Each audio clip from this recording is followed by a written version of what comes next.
상대를 이렇게 지칭할 때 이름을 부르는 게 응당 맞을 것 같은데 막상 안 그렇고요. 조직에 들어가면 당연히 김주임님, 김대리님. 한국어가 재밌게도 2인칭 대명사를 호칭으로 못 쓰는 언어래요. 너나 당신 같은 게 2인칭 대명사인데 한국에서 너 그러면 이제 좀 험하게 대하는 것 같고 당신 그럼 아마 멱살 잡을걸요. 예전에는 조직을 기반으로 생산이 이루어졌기 때문에 큰 일을 하고 싶으면 무조건 조직에 들어가야 되는데 조직은 작아지는 게 보이고 사람은 커지는 게 보이는 거예요. 그러면 결국 혼자 일하지 않을까? 극단적으로 가면 이제 조직과 사람이 동치가 되면 그 사람 이름만 남게 되는 것이죠. 네. 오늘의 플러스, 급변하는 사회 속에서 앞으로의 인생을 어떻게 설계할지 알아보려고 합니다. 한 발 앞서 시대의 변화를 읽는 분이죠. 송기령 작가 모처럼 모셔서 이야기 나눠보겠습니다. 어서 오세요. 네, 안녕하세요. 송기령입니다. 반갑습니다. 아니 작가님 어쩌다 1년마다 딱 한 번씩만 나오세요. 운이 좋아서 또 나올 수 있게 되었죠. 네. 아닙니다. 저도 늘 작가님 책 챙겨보면서 새 트렌드 읽는 사람 중에 한 사람으로서 또 이제 나올 때가 됐구나라고 생각을 했는데 올해는 예년 시기보다 조금 땡겨서 내신 거 맞죠? 그 작년에 시대보를 시작했는데요. 네. 작년 9월 25일 날 냈고 올해도 9월 25일 날 냈죠. 맞는 거군요. 예, 운이 좀 좋아서 두 번째 예보를 할 수 있게 되었어요. 아유, 별 말씀을 다 하세요. 자, 그래서 내년도 트렌드를 미리 한번 쭉 정리를 우리 대신 해주시는 분이니까 그 책 내용 중심으로 한번 말씀 나눠보도록 하겠습니다. 시대예보는 시대예보라는 어떤 시리즈 명이 있고 그 뒤에 부제처럼 또 그해 년도에 책 제목이 또 있는 거잖아요. 네, 맞습니다. 그런데 올해는 어떤 부제 아닌 부제를 다셨나 봤더니 호명사회라는 타이틀을 다루셨어요. 이게 무슨 뜻입니까? 서로의 이름을 불러주는 사회를 호명사회라고 정의했죠. 네. 우리가 보통 살면서 상대를 이렇게 지칭할 때 이름을 부르는 게 응당 맞을 것 같은데 막상 안 그렇고요.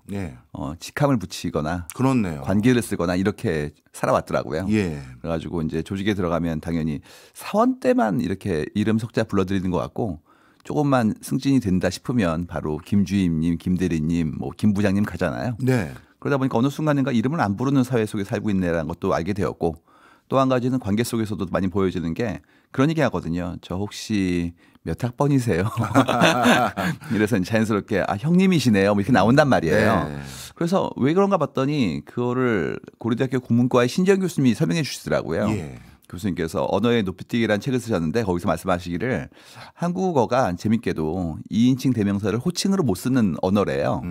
전 세계 언어가 한 207개 정도의 많은 것들을 분석을 해봤더니 그중에서 7개 언어가 2인칭 대명사를 호칭으로 못 쓴대요. 예. 한국은 이제 너나 당신 같은 게 2인칭 대명사인데 한국에서 너 그러면 이제 좀 험하게 대하는 것 같고 그렇죠. 당신 그럼 아마 멱살 잡을걸요. 이러니까 이제 이 언어 특성 때문에 그렇게 못 써가지고 관계에 의해서 이렇게 부르거나 형님 누나 이렇게 그렇지 않으면은 그 사람의 직함을 가지고 뒤에 님자를 붙여가지고 이제 예우한다는 얘기죠. 그래서 공손성이 좀 결합되어 있을 때는 못 쓴다라고 얘기하시더라고요. 그래서 생각해 보니까 우리가 진짜 이름을 안 부르고 살았구나라는 걸 알게 된 거예요. 예. 근데 이제는 그 관계가 조금씩 이완되는 게 좀 보이고 요번에 책에서 설명드린 건 뭐였냐면 우리가 진강되어 가지고 조직만큼 힘이 세진다. 그러면 결국 혼자 일하지 않을까?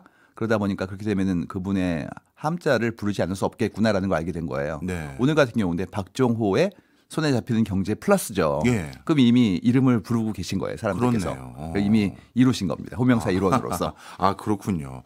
야, 이런 시대적인 변화가 야기된 요인이 뭘까요? 예를 들어서 예전에는 혼자 일하는 기회는 적고 조직에서 일하니까 자연스럽게 직함을 불러야 되고 요즘은 프리랜서라든가 1인 기업 이런 게 많아져서 그런 겁니까? 플랫폼을 통해서 우리가 그분의 수고로움만 싹 이렇게 교환할 수 있는 태세를 갖추게 된 거죠.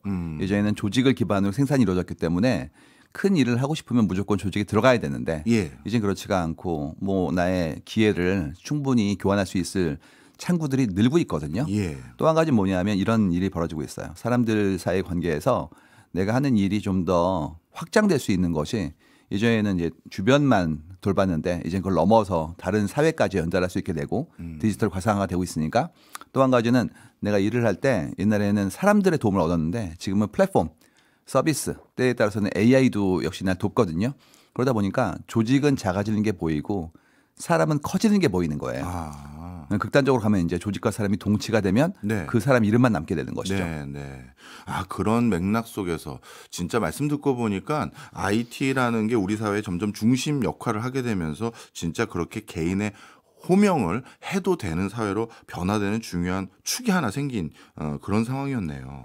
그런데 자연스럽게 그러면 요즘에 직장 세태를 여쭤보지 않을 수 없는데 과거에는 뭐 직장에서 승진하고 그래서 월급도 늘리고 하는 게 어떻게 보면 가장 중요한 미덕이다 아니면 중요한 것이다 이렇게 생각을 했었는데 요즘 언제부턴가 워라밸을 훨씬 중요시 여기는 문화가 생긴 것 같고 그 얘기는 기성세대와 달리 요즘 젊은 세대들은 직장을 대하는 태도가 좀 많이 달라진 게 아닌가 싶어요. 일단 기본적으로는 그것이 옳은 방향이기 때문이에요. 예. 삶의 균형이라는 게 필요하기 때문에 좀 더 긴 호흡으로 가려면 쉬기도 하고 충전도 해야 되니까 당연한 부분들이 좀 있는데요. 그 이전에 바라보면 생산의 모둠이 이제는 그렇게 대규모가 필요 없어진 게 좀 있어요. 지금 한국의 화장품 브랜드가 10,000개가 넘는데요. 네. OEM, ODM이 너무 잘 돼 있기 때문에 이제는 예전처럼 그렇게 큰 공장 짓고 설비 도입하고 이 정도의 대규모 투자가 필요한 게 아니라 이제 총기가 있는 분들이 모이셔가지고 브랜드 예쁘게 만들고 그다음에 상품에 대한 설계를 잘 하시면 충분히 본인의 회사를 만들 수 있도록 더 우리의 삶 자체가 이렇게 많이 자동화되거나 유동화되고 있는 거거든요. 예.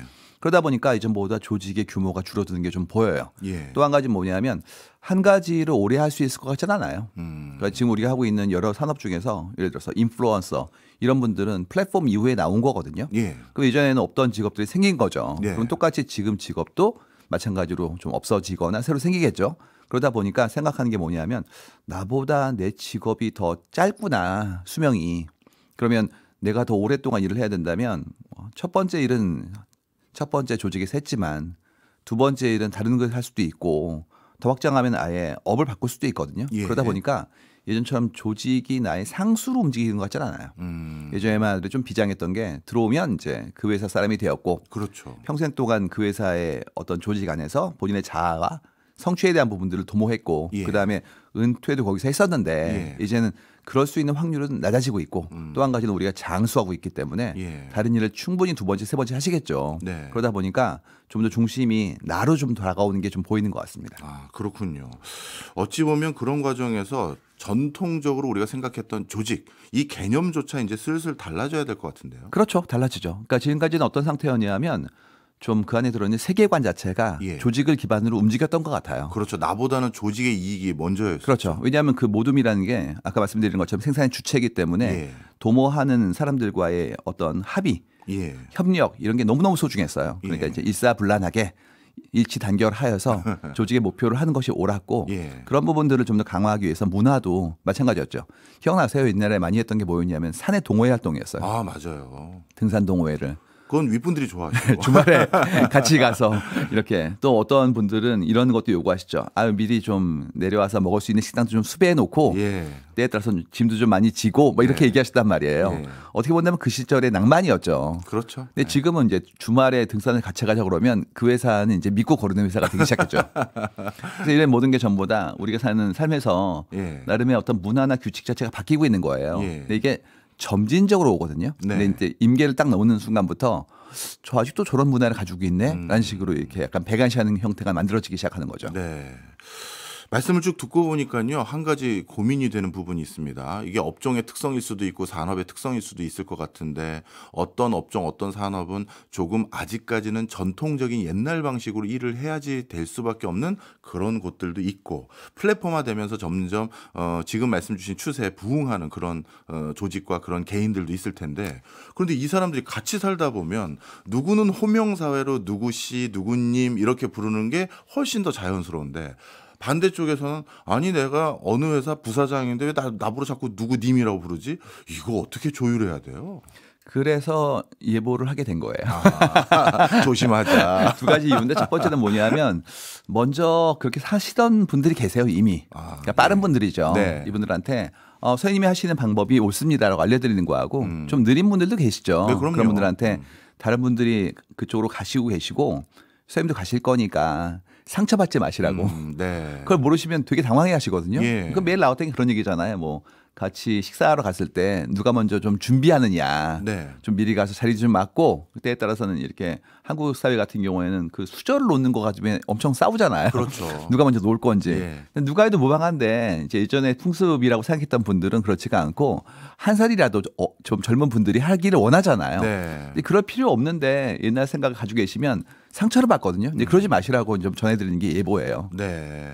진짜 말씀 듣고 보니까 이런 예보를 통해서 우리의 가치관뿐만 아니라 사회 전반이 어떻게 바뀌어가는지 알아야 실제 뭐 경제적인 대비도 하겠지만 마음의 준비도 좀 할 것 같습니다. 일단 서운하시대요. 아, 그렇죠. 그러니까 이유는 모르겠는데 그냥 기분이 안 좋다고. 저는 이유 알겠는데요. 저 어렸을 때 제가 수저 제가 다 놨는데 이제 좀 그 차례가 됐는데 대접을 받을 딱 이제 이게 뭐 자기 수전 자기가 놔야 되니 그런 거 아닐까요? 지난주에 만났던 대표님이 그러셨어요. 예. 굉장히 큰 규모의 회사를 운영하시는 분인데 이제 이걸 다 말씀드렸죠. 예. 그럴 때 말씀하시는 게 억울해요. 그러시더라고요. 억울해요.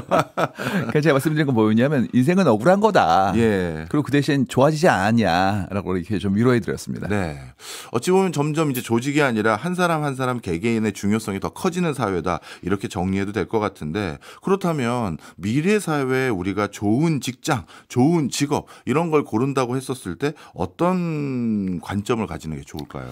좋은 직장이라는 게 의미상으로 들어있는 좋은 직장과 표현에서 썼던 좋은 직장이 좀 다른 것 같아요. 네. 그러니까 첫 번째는 정말 좋은 직장 이거고요. 두 번째는 좋은 직장. 이게 유튜브로 좀 보여줘야 되는데 다운표를 하게 되면 네. 약간 의미가 좀 원래의 것과 퇴색되거나 네. 혹은 좀 전도된 경우도 있죠. 예. 이런 얘기 들었었어요. 열심히 공부해서 좋은 직장에 가. 이제 그러면 말씀하시는 게 공부라는 건 시험 잘 보라는 얘기고 좋은 직장으로 들어올 수 있을 만큼의 기회를 확보하면 선발되는 거고 네. 그다음에는 좀 여유롭다고. 예를 들어서 너무 험하게 일하지도 않고 그다음에 자원과 조직의 규모가 크기 때문에 도와주신 분들이 많대요. 네. 그런 경우에는 이제 말씀하시는 게 저희는 9시에 와서요. 6시에 가고요. 업무는 좀 그래도 좀 편하죠. 이유가 뭐 협력사가 너무 남았기 때문에 그 일을 부탁하면 해주세요. 그런데 그 얘기는 거꾸로 얘기하면 내가 일을 적게 하겠다는 얘기거든요. 예. 그러면 어떻게 되냐면 일을 하러 들어왔는데 일을 안 하는 걸 좋아하고 있는 거예요. 그 경우에는 좋은 직장이 아니죠. 그렇네요. 그러니까 어떤 거냐면 굳이 설명하자면 다니기 좋은 직장 정도 되는 것 같아요. 그러면 자기 발전에는 도움이 안 되는? 맞아요. 예. 딱 그 키워드입니다. 예. 지금 나오는 게 뭐가 나오고 있냐면 새롭게 경력 시작하신 분들이 가장 두려워하는 게 물경력이라는 거고요. 연차가 쌓였는데 예. 본인의 능력치가 안 쌓이는 거죠. 예. 그러다 보니까 이 조직에서는 문제가 안 되는데 다른 곳에 갈 수가 없는 거예요. 그렇네요. 이유가 다른 곳에서는 연차를 보는 게 아니라 역량을 보기 때문에 예. 그 차이가 큰 경우에는 오히려 부담스럽죠. 네. 왜냐하면 한국은 또 연공서열이 있어가지고 급여 체계가 아무래도 경력치 비례하도록 돼 있거든요. 예. 이게 좀 보이고 거꾸로 좋은 직장은 어떤 것이냐 그랬더니 성장을 도와주는 곳이래요. 그래서 지난 시간만큼의 나의 경험이 그대로 올곧게 쌓여가지고 예. 그만큼의 자산이 되는 경우에는 좋은 직장으로 생각하시더라고요. 예. 그래서 예전에 얘기했던 표현적 좋은 직장보다 지금은 실체적으로 본인의 능력을 키워주는 곳이 좋은 직장으로 인식하는 것이 뚜렷하게 보입니다. 예, 그렇군요. 어찌 보면 점점 수명은 길어지고 있는 상황에서 자신들의 경력 관리를 더 많이 해서 뭔가 그 다음 기회를 찾아야 될 이유는 점점 커지는 것 같고 길어지는 것 같은데 그런데 요즘 고민이 많아요. 좋은 직장이라는 게 과거처럼 흔히 말해서 회사의 명망, 이름 이런 것만 높으면 좋은 직장이었다고 평가받았던 시절이 이제 사라졌지 않습니까? 일단 두 가지의 이슈가 걸려 있는 것 같아요. 첫 번째는 내가 평생 다닐 수 없다는 거. 예. 말씀드린 것처럼 조직은 좀 짧아지고 있고 네. 그다음에 생애는 길어지고 있으니까 그 불일치가 커지고 있는 게 기본적으로 가장 큰 전제가 바뀌고 있는 것이고요. 두 번째는 뭐냐면 업의 부침이에요. 네. 얼마 전에 제가 뭘 봤냐면 시가총액 그래프를 좀 봤었는데 미국에서 있는 큰 기업들의 어떤 분포였어요. 예. 예전 같으면 하더라도 에너지 기업이라든지 아니면 또 금융업. 소비재, 예. 금융 예. 이쪽이 엄청 컸었는데 예. 지금은 대부분이 테크더라고요. 그러니까 우리 마치 예전에 1800년도에 증기기관가 나왔을 때부터 바라보는 것처럼 지금 뭔가 엔진이 바뀌어지고 있는 것 같아요. 예. 그러니까 IT, 디지털, AI 이런 것들이 지금 다른 산업을 움직이고 있잖아요. 그러다 보니까 이렇게 새롭게 올라오는 어떤 산업이 커지면 예. 기존 산업은 아무래도 열의에 처하겠죠. 예. 그러면 이제 또 새로운 형태의 기술이 또 나올 거 아니에요. 뭐 핵융합일 수도 있고 초전도체일 수도 있고 우리 희망이죠. 예. 그 순간 또 바뀔 거 아니에요. 그러면 그다음 무슨 생각은 이거 어떤 것도 오래 못 가는구나.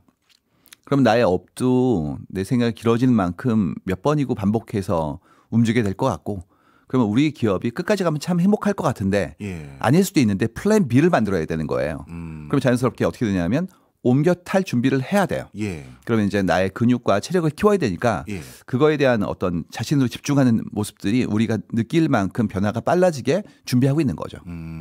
저희 아버님 세대나 할아버님 세대 때 저희들한테 주입식으로 알려주셨던 그 격언, 한 우물만 파, 열심히 하나만 열심히 하면 돼.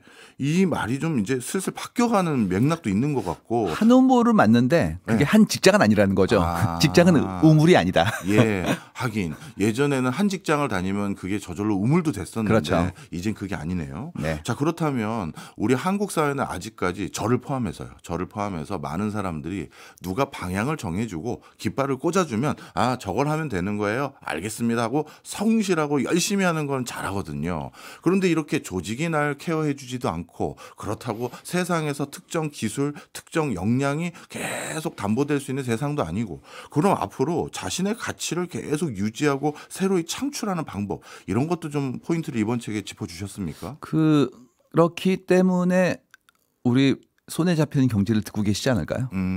예전 같았으면 매일 들었던 게 저 기억나는 게 어렸을 때 네. 그 애국조회라고 애국조회. 월요일 날 아주 이른 시간에 다 같이 학생들이 모여가지고 훈화를 들었던 기억이 나거든요. 예. 그래서 당연히 뭐 금과 옥조 같은 얘기들이었어요. 성실하게 살고 뭐 이런 내용들이었으니까 그만큼 믿고 따르는 분이 계셨던 것이죠. 네. 혹은 거꾸로 얘기하면 대안이 없었죠. 뭐 유튜브도 없었고 그러다 보니까 이제 선생님 말씀 들었었는데 지금 그렇지가 않고 워낙 많은 컨텐츠들을 바라보고 계시잖아요. 네. 근데 내 삶이 결정돼 있고 선배가 나의 앞선 사람이며 그가 본이라면 사실 이런 프로그램 들을 필요가 없어요. 예. 이 긴 시간 동안에. 근데 안 그럴 것 같으니까 지금 정보 탐색을 엄청나게 하고 계시단 말이죠. 그렇네요. 그러니까 우리는 이미 느끼고 있는 것 같아요. 근데 답은 사실상 각자에게 있는 것이 지향점이 다르잖아요. 그렇죠. 그렇기 때문에 나를 먼저 발견한 다음에 나와 유사한 분들이 이미 쌓아온 것들을 바라보면 확률이 높아지는데 예. 그렇지가 않고 나와 관여도가 적은 것들을 바라보다 보면 어느 순간인가 너무 많은 정보를 받게 돼요. 예. 너무 많은 정보를 받으면 그거를 계속 이해하고 노력하는 건 괜찮은데 그렇지가 않고 한계에 오기 시작해요. 예. 그래서 A 해볼까? A도 잘 안 된다면서. 왜냐하면 몇 개월 지나면 또 떨어져 있거든요. 예. 그럼 자연스럽게 어떤 것도 안 되는구나라고 탈진할 수 있단 말이에요. 예. 그래서 먼저 중요한 거는 정보를 잡는 것보다 정보의 어떤 부분들을 내가 추구할 것인가 가치를 만드는 게 선행돼야 될 것 같다라는 얘기를 좀 책에 쓰긴 했죠. 그렇군요. 뭐 어떻게 보면 이제 사회생활을 막 시작할 준비를 하는 분들에게는 지금 우리 작가님이 말씀해 주셨던 여러 가지를 참고해서 이제 슬슬 한 단계 한 단계 어디서 첫 발을 내디디면 될지 결정하기가 쉬울 것 같은데, 이미 직장생활 하시는 분들 중에서는요, 흔히 말해서 회사 명칭은 참 좋은데 내가 그 안락한 온실 속에 있다 보니까 네. 물 스펙이 너무 많이 쌓여져 버린 분들, 네네. 이런 분들은 어떻게 해야 될까요? 사실상 꼭 물 경력이라고 볼 수는 없을 것 같아요. 예. 그러니까 어떤 거냐면 굉장히 열심히 일해 오셨고 경험이 쌓였는데 예. 그거를 명시적으로 설명을 못하는 경우도 생길 수 있고, 또 한 가지는 객관적으로 입증이 안 되는 경우도 있거든요. 네. 암묵지라서 예. 내 안에 쌓였는데 밖으로는 표출이 안 된 경우도 있겠죠. 제가 그래서 이번에는 그런 상황에 좀 빠졌다고 느끼는 분들을 위해서 세컨 찬스에 대한 얘기 좀 써놨어요. 예. 좀 숨겨서. 네. 그래서 당연히 처음 시작하시는 분들은 방향 설정을 잘 하시려고 노력하는데 이미 하신 분들 계시다. 네. 그분들은 어떻게 해야 되는 거냐에 대한 걸 설명드렸거든요. 유행이도 본인 산업의 경험이 또 쓰일 수 있을 만큼 유망한 산업에 계시면 사실 문제는 좀 덜 돼요. 예. 그 경우에는 회사 일 열심히 하시면 돼요. 회사 일 자체가 워낙 앞으로 쓰일 거니까. 예. 근데 여기서 중요한 건 어떤 거냐면 회사 밖의 네트워크도 만들어 보시는 게 좋아요. 회사 바깥에. 예. 지금까지는 주로 이제 우리 회사 안에서 주요한 산업들을 많이 연구하시고 노력하셔가지고 만들어내신 거예요. 예. 문제는 밖에서 계신지 몰라요. 그렇네요. 그러니까 이제 그분에게 뭘 이렇게 청하고 싶어도 예. 존재를 모르니까 쉽지가 않죠. 예. 요즘 보면은 링크드인 같은 경우에 본인의 경력을 설명하는 걸 넘어서 산업계 이해를 다 블로그처럼 쓰시는 분들이 늘었어요. 예. 이유가 나를 발견해 달라는 얘기예요. 아. 나 지금 깊은 고민을 하고 있기 때문에 예. 조직이 여기에 있지만 밖으로도 내가 충분히 설명하고 싶어요 라는 얘기를 하시는 거죠. 네. 똑같이 지금 컨퍼런스라든지 아니면은 어떤 비즈니스에 관련된 어떤 회합 같은 것들이 산업별로 엄청 많거든요. 지금도. 예. 가보면 정말 많은 분들이 오세요. 근데 어떤 분들은 정말 참여 많이 하시고요. 어떤 분은 영원히 안 나가세요. 근데 그러면 이제 앞에 참여하셨던 분들은 그래도 다른 곳에 기회가 좀 늘고 있는데 예. 안 가신 분들은 기대값이 제로잖아요. 예. 그래서 그쪽에서 많이 가보시는 게 우리 업을 강화시키고 나의 미래도 좀 더 하나씩 둘씩 준비할 수 있는 것 같아요. 근데 그렇지가 않고 산업이 좀 앞으로 어려울 것 같은 산업들도 있죠. 그렇죠. 그런 경우는 어떻게 하셔야 되냐면 본인이 어떤 걸 좋아하고 어떤 걸 싫어하는지를 한번 돌이켜 보셔야 돼요. 네. 그다음에 본인의 호를 깊게 고민해 보신 다음에 나는 이거 참 좋아하네. 그리고 내가 지금까지 이 일을 해왔지만 앞으로는 좀 이런 일을 해보고 싶은데 라는 것들을 한번 도모해 보실 수 있는데 중요한 건 어떤 거냐면 그만두신 다음에 하시는 것보다 네. 오버랩 해보시는 게 좋아요. 어떤 분들 말씀드리면 이게 아니네요. 그러면서 바로 그만두시는데 네. 이게 좀 어려운 게 절박한 상황에 빠지면 네. 이성적 판단이 잘 안 돼요. 그리고 지금 본인이 좋아하는 분야라면 취미처럼 움직일 수 있거든요. 그렇겠죠. 내가 뭐 이거 싫어하는데 억지로 준비하는 그런 막 뭐 시험 준비하는 게 아니라 예. 난 이거 좋아해요. 예. 그래서 이거를 내가 주말 휴일에도 막 하고 있어요. 예. 그게 취미거든요. 어느 순간 취미가 자기 업이 되면 성덕이 됩니다. 그렇기 때문에 한번 오버랩 해보시는 건 어떨까라고 말씀드리고 싶어요. 그렇겠네요. 진짜 퇴사하고 난 뒤에 준비하다 보면 경력도 단절되고 그 준비가 제대로 안 될 수도 있으니까 자신을 좀 저가의 시장에 내놓게 되는 그런 상황도 생길 수 있는데 그래서 스위칭 코스트가 들어요. 그렇네요. 예. 사실 우리가 뭔가를 준비할 때는 롤모델 하나를 잡아놓는 것도 참 용이하지 않습니까? 어떻게 보면 이 호명사회를 우리가 미리 준비하는 데 있어서 자신의 이름을 가지고 단단하게 어떤 분야에 서 있는 사람, 이 사람들이 가지고 있는 공통분모 이런 걸 보면 참 좋을 것 같은데 그런 게 뭐가 있을까요? 예전에는 그 롤모델이 거의 위인전에 있었죠. 예, 예, 그렇죠. 어렸을 때 기억나는 게 꼭 문학 전집하고 예, 위인전들은 다 있었던 것 같아요. 근데 그게 참 어려운 게 초월적 의지를 가지고 있는 분들이란 말이에요. 예, 그러니까 따라할 수도 없고 맞아요. 또 한 가지는 그게 100년 전인데 네. 지금 따라하면 그게 지금 세월에 맞지 않잖아요. 예. 그래서 어떻게 본다면 이제 약간 윤색된 스토리를 들었던 것 같아요. 지금 어떻게 하고 계시냐면 일단 무겁게는 업에 굉장한 수준의 이름을 가지고 계신 분들을 좀 따라하죠. 그래서 업계의 네임드. 네. 예를 들어서 박정호 교수님을 따라하면 이제 네. 아 이렇게 시사나 상식이나 경제에 대한 부분들도 이해할 수 있는데 심지어 전달도 잘한다. 이제 이분을 따라하는 거예요. 예. 그래서 어떤 분들은 아마 액센트라든지 말하는 방법도 좀 모사하고 있을 수도 있어요. 예.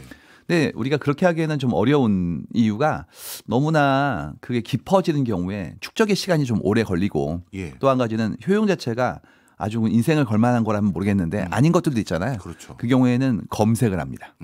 시뮬레이션을 해가지고 예. 이런 식이죠. 내가 이번 주말에 어디에 가서 친구들과 놀려고 했는데 어떤 게 제일 좋아? 그러면 이제 뭐 망원지구부터 쭉 나오잖아요. 예, 그렇죠. 그럼 갔다 온 분들이 막 블로그도 남기니까 그걸 가지고 그의 어떤 경험이라든지 혹은 그의 해안을 가져오는 거예요. 이게 시뮬레이션이거든요. 그래서 시뮬레이션을 통해서 일상적으로 이제 정보를 얻고 있긴 해요.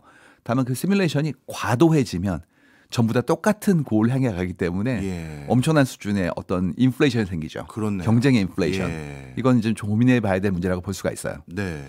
그렇다면 우리가 이제 커리어를 견고하게 만든다, 나의 커리어가 튼실하다 했었을 때 뭔가 다른 우물도 조금 우리가 봐야 되고 내 업 말고 이제 다른 업에 어떻게 보면 더 부가가치가 있을까, 내가 좋아할까 이런 것도 살펴보다 보면 자칫 잘못하면 또 갈짓자 행보가 되기도 쉽잖아요. 그렇죠. 일관이 떨어지게 되죠. 예. 이럴 때는 어떻게 하면 커리어가 일관성도 있고 남들이 보기에 견고해져가고 있다 이런 인상을 줄 수 있을까요? 첫 번째로 봐야 될 건 뭐냐면 그 내가 뭔가를 하고 싶은데 예. 그 하고 싶은 게 왜 하고 싶은지에 대한 것들을 먼저 좀 고민을 해봐야 돼요. 예. 예를 들어서 이런 거죠. 유튜버를 해봐. 그러면 왜 그래요? 그러면 아 그분들 수입이 좋다고.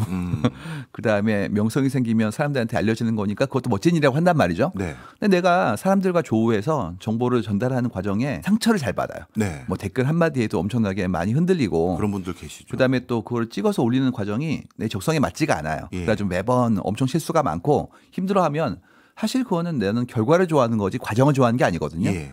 저랑 비슷하죠. 나는 뭐 의료인이 되고 싶은데 피를 보면 기절해요. 이런 비슷한 얘기예요. 예.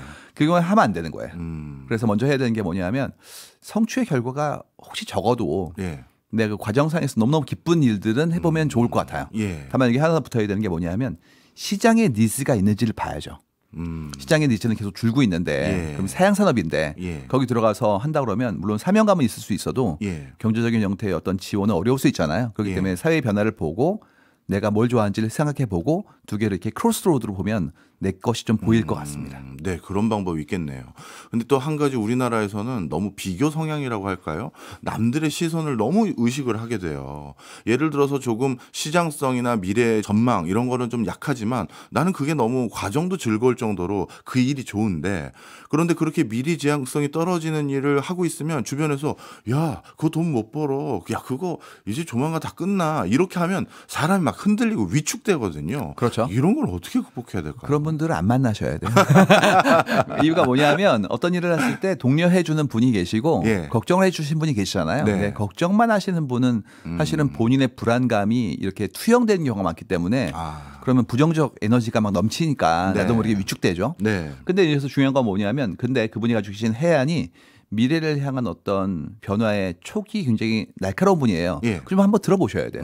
정말 안 되는 게 있거든요. 예. 예를 들어서 예전 같았으면 타이핑을 잘 치는 게 기회였잖아요. 예. 예전에 타자 1급, 타자 2급 자격증이 있었대요. 예. 그래가지고 그것만으로 취직하신 분이 계셨는데 네. 그때 누가 그러시더라고요. 그전에는 뭐가 있었냐면 이렇게 글씨 잘 쓰는 분이 있었대요. 예. 그래가지고 뭐 펜글씨 교본이 취직의 어떤 일종의 기회였다는 거예요. 예. 근데 지금은 오히려 말을 빨리 하는 게 유리하잖아요. 그렇죠. 이거 딕테이션 소프트웨어 때문에 그러면 계속 변화하거든요. 그렇기 때문에 사용 산업은 정말 들어가면 안 됩니다. 네. 그렇군요. 이런 과정에서 요즘 또 우리가 걱정해야 될 대상이 더 넓어졌습니다. 이제 내 경쟁 지원자가 누군지 경쟁 회사에서 뭘 하는지만 걱정해야 될 게 아니라 세상에 우리가 이제 인공지능까지 걱정해야 될 시대까지 와버렸는데요. 이 인공지능 기술 요즘 이제 막 커리어를 시작하거나 발빠르게 변화되는 분야에서 활동하고 계신 분들은 정말 걱정도 막연하게 많이 하시더라고요. 앞으로 인공지능 기술 어떤 방향성이 있고 우리는 어떻게 해야 될까요? 아, 정말 고민이죠. 예. 왜 고민이냐면 지금도 발전이 계속해서 진행되고 있기 때문이에요. 예. 사실 우리가 어느 정도의 그런 한계를 알게 되면 그래 그러면 내가 그건 피하지가 가능한데 그렇지가 않고 이거는 계속 지금도 실시간으로 막 커지는 게 보이니까 네. 그럼 이제 유추하는 건 그거죠. 수고로움을 상당히 가져갈 것 같은 거예요. 그다음에 그만큼의 우리가 가지고 있는 시간적 자원이 늘어날 것 같아요. 예. 그러면 이제 드는 생각은 그러면 우리는 예전보다 일을 깊게 해야겠네. 그리고 사람 만나는 일은 그래도 소중하니까 그쪽으로 더 깊어진 분들이 나오겠네. 네. 왜냐하면 인공지능 아무래도 인공지능이기 때문에 예. 상대가 인간이어야 되는 서비스들이 있거든요. 예. 또 한 가지는 그러면 수고로움을 가져가게 되면 우리는 어떤 형태의 감동을 줘야 되는 건가? 이런 식으로 이제 층위가 올라가기 시작하잖아요. 예. 그래서 이런 식의 수단화되어 있는 것들은 자동화가 되면 목적에 대한 건 더 깊어질 것 같고 그랬을 때 우리가 가지고 있는 지금의 교육 시스템에서도 네. 뭐 수능성, 근면성 이런 식의 시간 자리 지키는 산업은 유효하지 않을 것 같고 예. 그러면 창의성이라든지 혹은 새로운 생각에 대한 어떤 개방성 같은 것들은 늘어날 것이고 이런 식으로 쭉 나오잖아요. 네. 거기에 나의 호를 맞춰 가지고 더 진화를 준비하셔야 될 것 같아요. 네. 그러니까 이게 답이 아직 안 보일 만큼 기술 발전 속도가 너무 빠릅니다. 예. 인공지능도 호명사회의 호명의 대상 일원으로 지금 들어왔다고 봐야 될까요? 근데 문제는 이제 단순대 복수라는 게 문제죠. 지금까지는 다 한 분 한 분이 각자의 역량과 특성이 다른 거였는데 예. 이제는 마치 손오공 머리 뽑는 것처럼 하나 뿍 뽑아가지고 넘겼을 때 막 100개가 1000개가 나오니까 예. 이건 좀 무섭죠. 네. 그러면 앞으로 진짜 이 호명사회에서 인공지능이라는 또 하나의 업무 파트너들도 우리가 이해를 잘 해야 될 것 같긴 한데 말씀 주신 과정에서 정말 요즘 이 컨텐츠 저희 이 손에 잡히는 경제 플러스도 컨텐츠 비즈니스거든요. 이 컨텐츠에 대한 깊이감에 대한 수요가 점점 더 심해지는 것 같아요. 완전히요. 제가 네. 어제 굉장히 유명한 유튜브 채널에 가서 제가 했던 공부를 좀 알려드리고 왔어요. 예. 너무 재밌는 게 지금 아침에 이미 블로그가 예.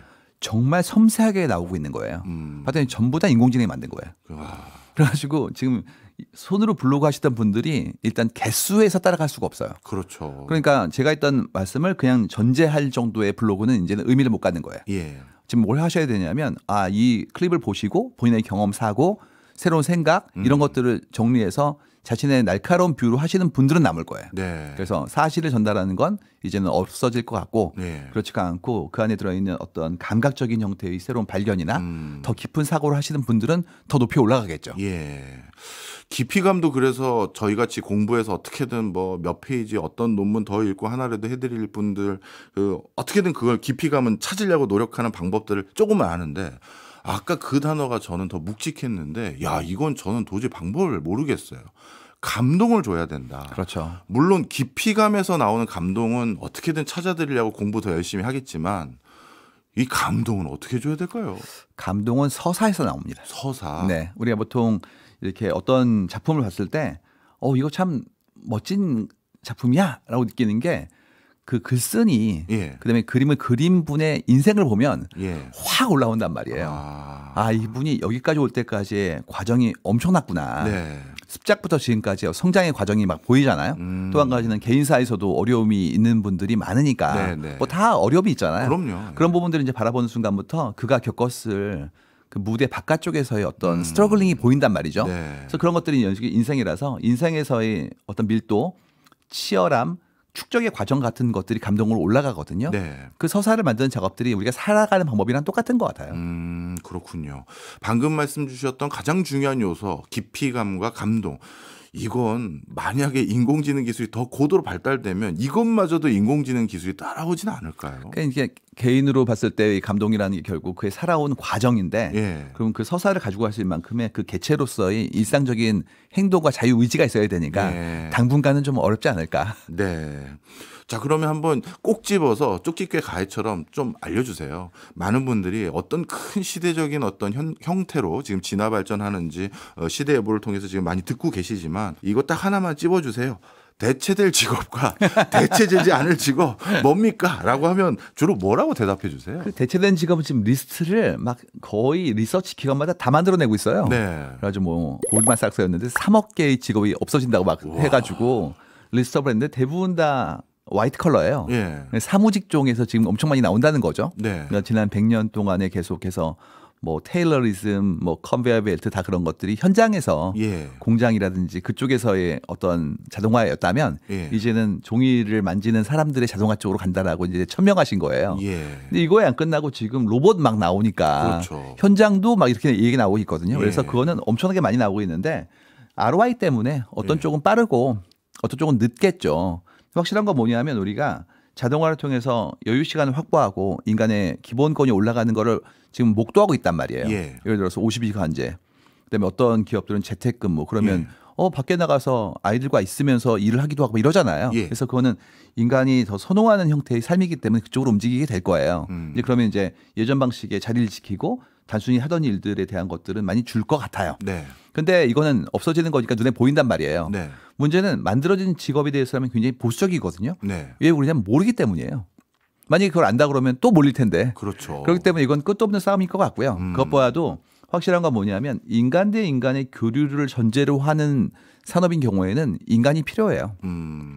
이유가 상대가 사람이어야 해요. 예. 그렇기 때문에 이쪽에 대한 수요는 늘 것 같고요. 저희는 그거를 이제 극단적인 형태의 환대라고 얘기해요. 그러니까 호스피털리티라고 이제 영어로 얘기하는데 예. 그 환대하는 직업이 있죠. 예. 예전 같았으면 뭐 굉장히 고급 레스토랑들, 그다음에 호텔 같은 곳이 환대의 비즈니스거든요. 근데 거기도 지금 자동화의 물결이 좀 빨라요. 뭐 예. 키오스크가 있건 아니면 또 주문받는 로봇이 나오건. 근데 이것도 똑같이 정말 고급 서비스, 그다음에 사람들이 정말 그쪽에 가고 싶어하는 어떤 동인을 만드는 쪽은 사람으로 갈 거예요. 이유가 사람이어야 해요. 네. 그래서 이쪽에 대한 부분들은 앞으로도 늘 거다. 예. 그럼 접객만이냐? 그렇지가 않죠. 예를 들어서 상담이라든지 예. 그 인생에 대해서 컨설트 해준다든지 네. 전부 다 인간 대 인간의 교류를 기반으로 하거든요. 이쪽에 대한 건 사람의 수요가 앞으로도 계속해서 늘어날 겁니다. 아, 그렇군요. 사실 요즘까지는 굉장히 우리가 예측했던 것과 다른 방향으로 흘러간 면도 있었어요. 예를 들어서 미래 사회는 고도의 지식 사회다 해서 이제 서비스업과 이런 것에서 더 부가가치가 많이 생길 줄 알았는데 정작 대학 현장에서 아이들이 졸업할 때 가장 선망하는 직업들 보면 대부분 제조회사더라고요. 삼성전자, 뭐 현대자동차 등등. 왜냐하면 제조회사는 그 제조 현장의 노하우를 구축한 직원을 함부로 뺄 수도 없고 대체하는 사람을 바깥에서 찾기도 쉽지 않으니 고액 연봉이라고 할 수 있는 연봉 그런 게 나름대로 튼실하게 계속 작용하는 거예요. 그리고 서비스 업종은 뭐 나름대로 엄청 버시는 분도 계시지만 불특정 다수의 분들은 쉽게 대체 가능하니까 너무 저임금에 그리고 인건비도 잘 안 올려주면서 팍팍한 일을 계속하게 되거든요. 네. 그런데 우리 작가님 말씀 들어보니까 이제 어느 시점이 지나고 나면 제조 현장에서 또 로봇까지 대체가 되고 그리고 오히려 인공지능이나 로봇 사람이 아닌 것으로 대체되다 보니까 사람에 대한 향수라고 해야 될지 극단적인 어떤 서비스라고 해야 될지 그런 것 때문에 다시 사람으로 회귀하는 현상이 상황이 있다라고 하면 다시 우리가 서비스 업종에서 답을 좀 찾아봐야 될까요? 장군, 멍군 같은 거고요. 예. 추가 왼쪽에서 오른쪽 움직이는 거예요. 예를 들어서 장인이 계속해서 길드로 움직였을 때는 사람이 너무너무 소중했는데 네. 그러다 보니까 생산량이 확보되기가 어렵고 예. 장인에 의해서 주도되는 것들에 대해서 좀 관심을 덜 가지시는 분들은 그러면 나는 한번 자동화 시켜볼까? 이게 산업혁명이었어요. 예. 그러다 산업혁명이 막 확대돼가지고 조직이 커지다가 이건 너무나 사람들을 자꾸 조직 이론으로만 처우하고 대우하기 때문에 옳지 않아. 다시 자동화시키고 그다음에 증강화시켜가지고 개인이 중요해진 걸로 가야지. 이게 또 오고 있는 거거든요. 네. 끝도 없이 왔다 갔다 해요. 그래서 결국 그 추가 움직일 때마다 변환기에 있구나라는 걸 인식하고 예. 본인의 미래에 대한 준비를 하고 무엇보다도 그 어느 경우라도 대체되지 않기 위한 중심의 깊은 나의 이해를 예. 그리고 사람들과의 교류를 만들어 나가야 됩니다. 예. 어떻게 보면 이 변환기라는 표현 해주셨는데 딱 맞는 것 같습니다. 그런데 이 변환기에는 기존의 어떤 가치 체계에서 좋은 직장, 좋은 직업 이거에서 앞으로 변화된 후에 없는 직업군이 하나 더 좋은 직장이 될 수도 있고 직업이 될 수도 있잖아요. 네. 그런데 기존의 좋은 직장에서는 선택받지 못한 사람들 이런 분들은 그럼 아예 새로이 도래할 미래로 그냥 확 베팅하는 게 나을까요? 그 전환기에서 미리 준비하셔야 되는 게 네. 그 이미 시장이 형성된 다음에 들어가면 또 팔로우가 돼요. 그럼 이미 선도했던 분들이 계시니까 경쟁의 추이가 다시 또 밀도가 높아지거든요. 예. 그렇기 때문에 상황이 바뀌고 있을 때는 먼저 해보시는 게 좋아요. 다행인 건 뭐냐면 이제는 올인하라는 게 아니라 한번 해보세요가 가능한 수준이 된 거예요. 예. 예를 들어서 유튜브가 있고 그다음에 또 수많은 게시판들이 있고 이러다 보니까 당연히 새로운 것들을 배울 수 있는 환경이 늘고 있거든요. 네. 그리고 또 예전 같았으면 하나 일을 해보려고 했을 때 그만두시고 오세요. 이거였는데 지금은 탤런트 공유 플랫폼. 예. 심지어 요즘은 당근이 알바를 계속해서 중개하고 있어요. 네, 그렇죠. 그러다 보니까 시험해 볼 수 있는 상황이 늘고 있는 거예요. 그래서 예전처럼 도제로 들어가가지고 모든 걸 하는 게 아니라 내가 한번 해봐야지가 가능해지고 있으니까 한번 해보시는 게 좋아요. 예. 네. 참 저는 뭐 어떤 말씀인지 요즘 절절히 느끼고 있어요. 제 주변에 요즘 경제적으로 가장 부유한 두 새로운 직종에 계신 분들이 초기에 유튜브 시장을 보고 들어갔던 분들, 그래서 진짜 100만, 200만, 뭐 300만 유튜버들, 경제적으로는 웬만한 의사, 변호사보다 더 풍족하고요. 그 다음에 코인 시장을 초기에 보고 또 투자하신 분들, 또 이분들도 이분들은 정말 상상할 수 없는 부를 가진 분들 계시더라고요. 그런데 그 뒤에 늦게 들어간 분들은 지금 작가님 말씀처럼 이게 참 애매한 상황이 돼버렸어요. 완전히 놓기도 그렇고 그렇다고 여기서 내가 큰 어떤 성과나 어떻게 보면 가치를 얻고 있다. 이것도 참 애매한 상황인데 그래서 뭔가 할 거면 미리 한번 맛을 보고 내가 이걸 계속 해봐도 되겠다. 판단하는 게 굉장히 중요할 것 같은데 우리 사람 기질이요. 다들 뭔가 새로운 변화에 호기심 가지고 뛰어드는 사람만 있는 게 아니라 우직하게 내 것만 바라보는 사람도 있잖아요. 네네. 그 개인 기질이 그런 분들은 어쩔 수 없이 이제 막 기질을 바꿔야 되는 겁니까? 적어도 이거는 확실한 것 같아요. 누군가 와가지고 새로운 게 나왔는데 예. 이거 해보세요. 이미 성공한 분들도 있고 그다음에 무엇보다 이건 되게 쉽게 하는 거니까 하시면 돼요라고 하면 안 돼요. 그래요. 이유가 쉽게 하면 다른 사람도 하잖아요. 그렇죠, 그렇죠. 그렇기 때문에 이 일이 참 어려운 일인데 미래에 꼭 필요한 일이에요. 이건 해도 돼요. 네. 왜냐하면 그거는 어려운 일이기 때문에 성취를 하게 되면 거기에 따르는 어떤 나의 리턴도 크고 나의 보람도 커질 거니까. 그래서 일단 속어법으로 쉬운 걸 하면 안 된다라는 거 전제가 되는 것 같아요. 두 번째로 이제 그러면 어떤 걸 할 거냐에 대한 부분으로 이제 더 들어갈 것 같은데요. 좀 극단적이죠. 유튜브로 100만 되는 분들이 얼마나 되시겠어요. 그렇겠죠. 그건 또 자질도 필요하고. 근데 그런 거 아니라 내가 한 가지 일을 오래 했는데 뭐 취향과 취미에 해당하는 부분이었어요. 근데 그게 꽤 재밌어요. 네. 그다음에 하다 보니까 자연스럽게 내가 아는 게 늘어요. 좋아하니까. 그랬더니 주변에 있는 분들이 이거 한번 사업해 보세요. 혹은 동호회 분들이 당신이 동호회 전체의 장으로 활동하셔야 되는 게 가장 많이 하시니까요. 이 경우에는 작은 시장 자체에도 꽤 튼실한 구조가 나오거든요. 그러면 먹고 사는데 아무런 문제가 없습니다. 그렇기 때문에 오히려 해야 될 거는 큰 돈을 버는 것보다 내가 좋은 일을 하면서 단골이 있어서 먹고 사는 게 제일 아름다운 모습이에요. 그렇겠네요, 진짜. 그럼요. 말씀을 이제 쭉 종합해 보면요. 이제 슬슬 우리도 이제 뭐 내년도뿐만 아니라 좀 중장기적인 결론을 내야 될 텐데 저는 이런 생각도 문득 드는데요. 예전에는 큰 조직을 갔던 이유 중에 하나가 그 큰 조직이 저한테 큰 기회도 줬기 때문에 갔거든요. 근데 이제는 조직이 아니라 개인으로 있었을 때 기회가 더 많아지는 것 같은 느낌이 듭니다. 축복받은 거예요.